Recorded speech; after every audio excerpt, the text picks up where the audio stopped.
Os bicos dos tucanos e as asas das borboletas são grandes radiadores que a gente encontra na natureza. Eu sou Emílio Garcia e esse é o Notícia Científica de hoje.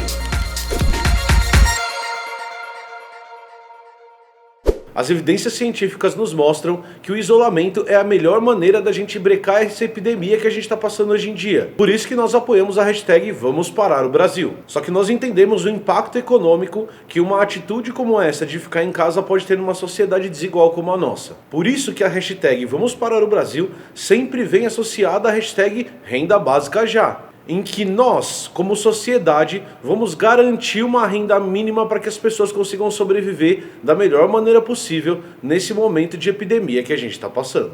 Depois de dado esse recado, vamos à nossa notícia científica de hoje. Uma das coisas mais importantes que a gente tem no planeta Terra e que é fundamental para a presença na vida é uma temperatura relativamente amena e relativamente estável. Essa temperatura do planeta ela é mantida pelo que a gente conhece como efeito estufa. O efeito estufa é provocado por uma série de gases que a gente tem na atmosfera, que reflete parte da energia magnética que vem do Sol para o espaço e que absorve parte dessa energia e mantém essa energia contida dentro do planeta. Quanto mais movimento eu tiver nessa molécula, mais energia ela vai ter nela e mais quente eu vou ter esse corpo. Quanto menos movimento eu tiver, menos energia eu vou ter, mais frio vai estar esse corpo. Um exemplo prático e fácil de perceber isso, e que nos permite entender como qualquer molécula funcionaria, pode ser visto com a água. Quando a água está gelada demais, ou quando a gente retira energia desse sistema, as moléculas da água param de se movimentar, se ligam umas às outras e formam uma estrutura cristalizada que a gente chama de gelo. Conforme a gente vai aumentando a temperatura nesse sistema, as moléculas de água começam a se mexer cada vez mais e se soltam dessa conformação de cristal. Quando elas se soltam, elas ainda ficam próximas o suficiente por uma característica muito particular da água, que é conhecida como ponte de hidrogênio, que a gente pode explicar em algum outro momento, formando uma estrutura líquida. Se nós continuarmos agitando esse sistema, ou seja, continuarmos colocando calor nesse sistema, as moléculas vão vibrar cada vez mais rapidamente até um ponto em que elas se soltam do sistema na forma de vapor ou gás. Entender a relação entre calor, energia e essa vibração dessas moléculas é fundamental para a gente entender o que nós vamos falar a partir de agora em relação aos nossos animais. Por terem evoluído num planeta com temperatura praticamente estável e amena, então a temperatura média do planeta não passa de 20 graus Celsius, nós temos animais que vivem muito bem em faixas de temperaturas amenas. E quando a gente começa a estudar animais e plantas, a gente começa a perceber alguns padrões. As reações químicas que a gente encontra na maioria dos animais e plantas tendem a acontecer numa faixa ótima de temperatura. E essa faixa ótima de temperatura é uma temperatura entre 30 e 38 graus Celsius. Manter essa faixa de temperatura é muito importante. Por quê? Porque, em geral, as reações bioquímicas que fazem o nosso corpo funcionar, elas vão funcionar mal quando tiver frio ou mal quando estiver quente demais. Essas reações químicas, quando está frio demais, elas não acontecem ou acontecem numa velocidade muito baixa. E essa velocidade muito baixa dessas reações químicas faz com que a vida seja inviável em alguns casos. Se a gente pegar o nosso corpo como exemplo, quando o nosso corpo começa a ficar com temperaturas muito baixas, 35, 34 graus, as reações químicas elas não vão acontecer com a velocidade com que elas precisariam acontecer e a gente pode entrar num estado de hipotermia, em que nós não conseguimos produzir calor suficiente para o nosso corpo se manter quente e funcionar de maneira adequada. Do mesmo jeito, se a temperatura do nosso corpo passa de 38, chega a 39, 40 graus, as reações bioquímicas também passam a ser prejudicadas.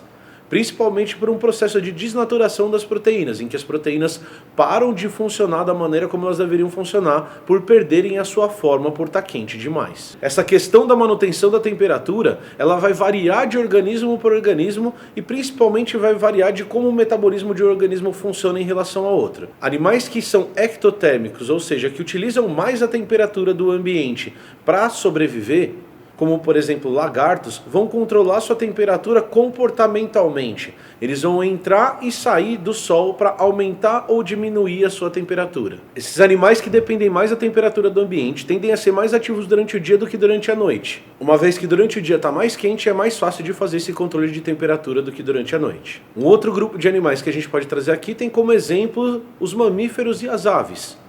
esse grupo de animais consegue produzir o próprio calor, sendo menos dependente do ambiente para sobreviver. Nossa temperatura tende a ser estável em 36, 37 graus Celsius, independente da temperatura externa. Nesses casos, na maioria das vezes, o controle de temperatura ele é fisiológico.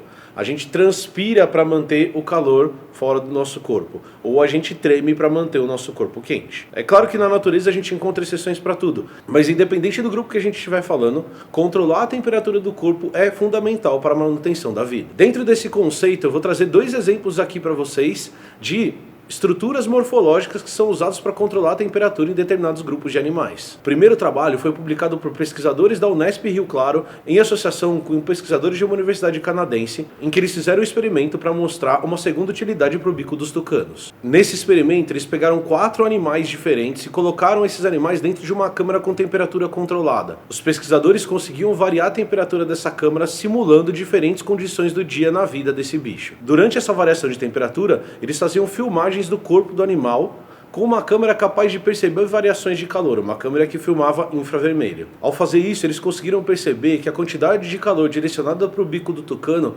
variava de acordo com a temperatura do ambiente. Quanto mais quente o ambiente estava, mais sangue o tucano direcionava para o bico, fazendo com que o bico perdesse mais calor para o ambiente, mantendo a temperatura do bicho mais baixa. Conforme a temperatura que eles colocavam no ambiente diminuía, a quantidade de sangue no bico do tucano diminuía e a perda de temperatura por esse órgão também diminuía. Se ficasse frio demais, o tucano chegava a esconder o bico debaixo da asa para diminuir ainda mais essa perda de calor. Então, além de permitir a alimentação desse animal, o bico do tucano também serve para esquentar ou resfriar o corpo, dependendo da temperatura do ambiente em que esse bicho está inserido. O segundo exemplo que eu vou trazer para vocês está ligado a borboletas. Os pesquisadores descobriram que a asa desses animais servem como dissipadores de calor, muito parecidas com as orelhas dos elefantes que a gente já falou nesse vídeo que está no card aqui em cima. Nesse trabalho eles fizeram algo muito parecido com o que foi feito com os tucanos. Eles tiravam fotos infravermelhas das asas desses bichos e eles conseguiam perceber que diferentes pontos das asas trocavam mais calor do que outros pontos das asas desses mesmos bichos. Ao fazer uma análise microscópica dessas áreas que trocavam mais calor,